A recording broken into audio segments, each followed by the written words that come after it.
Hello, sixth graders, and welcome back. I have figured out after 2 hours of dibbling and dabbling with it, I figured out how to connect my document camera to my computer so I can show you stuff. So that's exciting.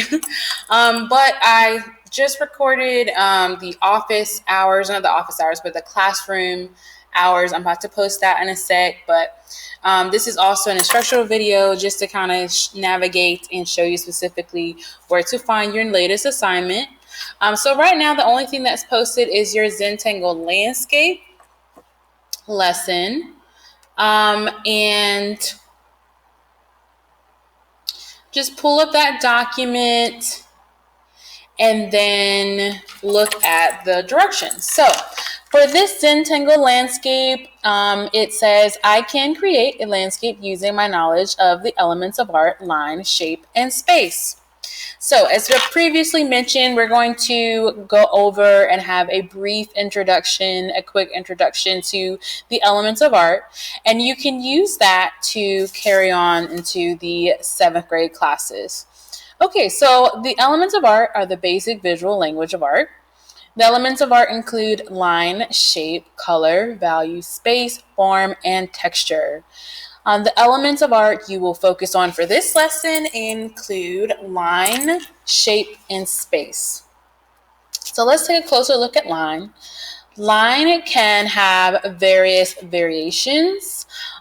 So, for example, lines can be horizontal, vertical, curved, thick, thin, zigzag, spirally, tapered, broken, etc.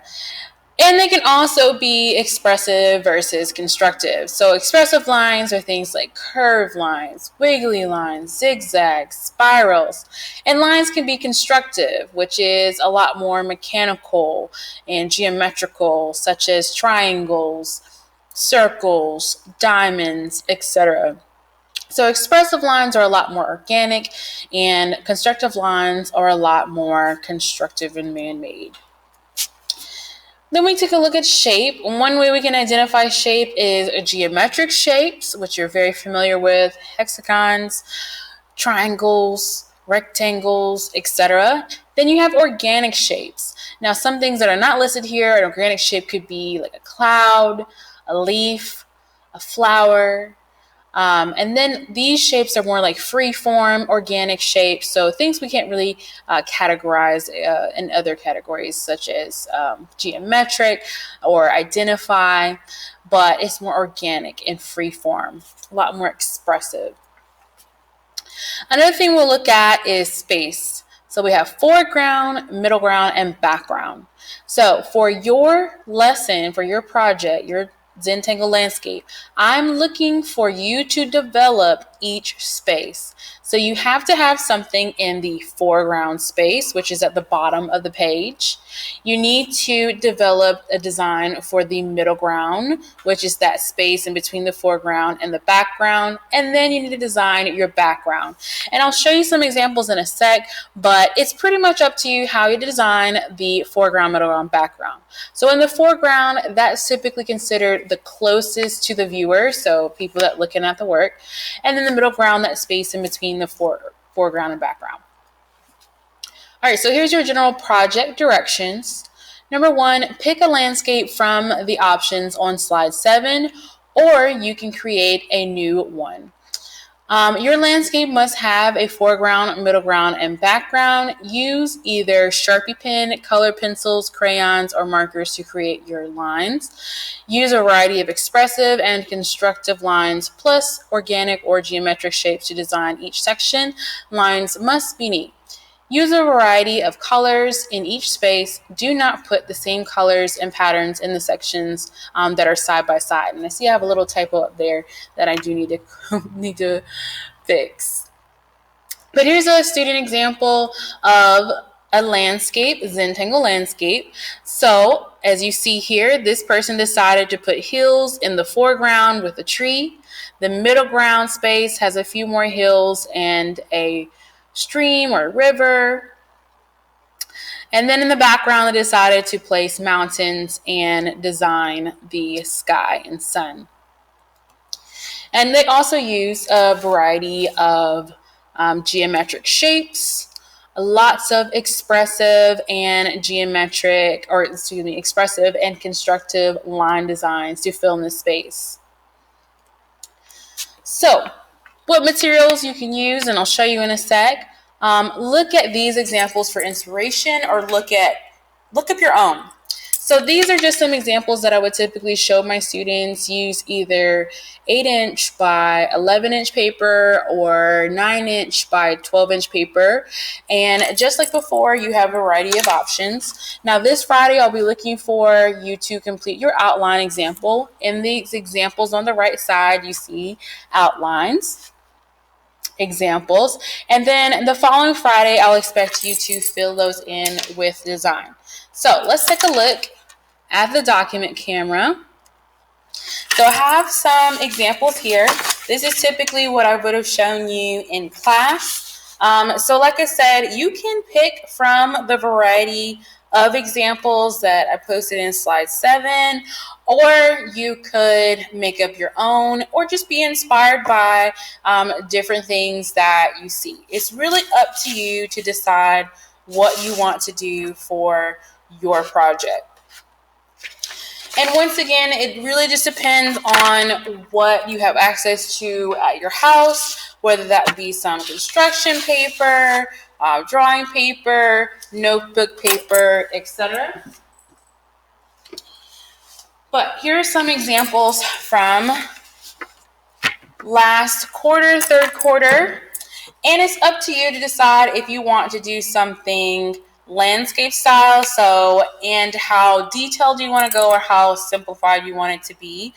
This student did a great job at balancing both, so she has lots of bold and prominent shapes, geometric shapes, but she also has a lot more expressive and delicate lines. So she balanced out those more delicate lines with some more bold spaces as well. She also decided to go with the landscape style, so that's that horizontal style. Okay, in this example, this one has a lot of different designs, but it's really up to you as the artist to decide how much detail work you want to put in it. The main things I'm looking for is that you develop that foreground, middle ground, and background space. And once you complete all of your outline work, then you go inside and fill in those spaces with a variety of patterns, a variety of designs. I'm also going to post a helpful guide, so a worksheet that I would also pass out during class. And it just has like a lot of different patterns and Zentangles. You're not limited to these. You don't have to choose these. Just these can help get you started, give you some inspiration.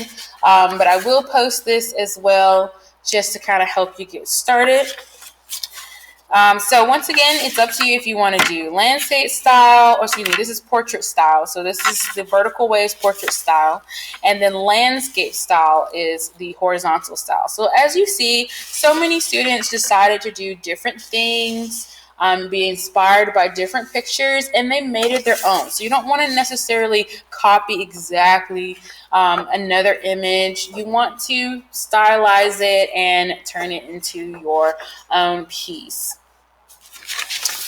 Okay, so pretty much once you get started, you just look at those examples, or you pull up some examples you like, and then you decide whether you want to make your portrait, or excuse me, not your portrait, your landscape. Whether you want to make your landscape horizontal, which is landscape style, or if you want to turn it like this, which is portrait style. But that's really artist choice to decide what you want to do. So once you make that choice, look at those inspiration photos and then decide what you're going to do in your space. But remember, you have to develop foreground, middle ground, and background. So let's see, maybe in my space I make a little tree, draw a tree in that space.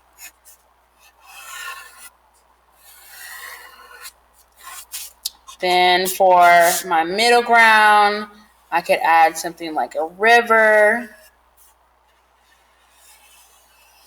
And notice we're just doing outline work this week. And as far as the options that you want to go with, whether you want to, I'm going to add some sort of like more rough looking sort of areas in this space. Something that looks more like bushes and that kind of texture. And maybe I could add some extra mountains and just really develop that space. I can add a little cloud scene. And you decide what you want to do in your space. Maybe one of my clouds kind of goes over my mountain, but you decide what you want to do in that space and make my tree a little bit more defined so you can see that. Okay, so you decide what you want to do and how you want to develop your space, but remember you have to have a foreground space, and you don't have to write this, I'm just re-emphasizing. You have to have a middle ground space, and you have to have a background space. Okay?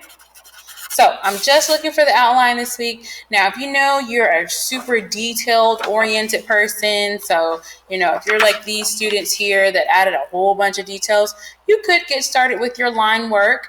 If you want to, I can go ahead and take a look at it and say, okay, you're good to go. You got your foreground, middle ground, background, and you can go ahead and get started on your background work. But it's up to you to decide what material you want to work with, whether that be